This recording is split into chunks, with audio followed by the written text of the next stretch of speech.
ভাই সাহেব, হ্যাঁ ভাই সাহেব, হন কইলে তো কইবেন যে গপ্প করে। আমার যে সময় জন্মী কালটা আছে এটা 2001 সালের কথা। আচ্ছা যে সময় আমার জন্মী কালটা আছে দুইজন ফিয়ন লইয়া খালি বাজারে গেছি ভাই সাহেব। এই সর্বনাশ, গিয়া দুইজন ফিয়ন দিয়ে বাজারটা যে সময় করাইছি ভাই সাহেব, একটা ঠেলা গাড়ি লইয়া পুরা ঠেলা গাড়িটা ভরিয়া লইয়া আইছি বাজার। এই সর্বনাশ রে, আয়া যে সময় বাড়ি তাইছি পুরা ফারা মহল্লার মানুষ আয়া আমার বাজার ডায়া নামাইছে ভাই। এই সর্বনাশ রে বাজার রে। এরকম তো পাইছাব আমি গপ্প করছি না ভাইসাব। ভাই সাহেব, হ্যাঁ ভাই সাহেব, আপনার জীবনে কি এরকম কোনো ঘটনা ঘটছে না ভাই সাহেব?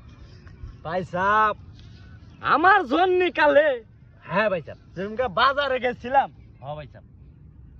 বাজারে গিয়ে একটা মাছ যে লইছি ভাই সাহেব, 12 জন মিলে কান্দে করে বাচ্চা দিয়েছে ভাই সাহেব। তো বুঝে মাছটা কেমন, মাছ সামার আমার মাছ গো ভাই সাহেব। হ্যাঁ ভাই সাহেব, বুঝছি ভাই সাহেব। মাছটা যে সময় বাইট নিয়ে এলাম ভাই সাহেব, হ্যাঁ ভাই সাহেব। বিটিভি চ্যানেলে সাংবাদিক আইয়া হ্যাঁ ভাই সাহেব। মাছটা ছবি তুলে পরে নিয়ে গেছে। সর্বনাশ, সর্বনাশ, সর্বনাশ। তাহলে বুঝেন মাছ কি ওটা, সর্বনাশ।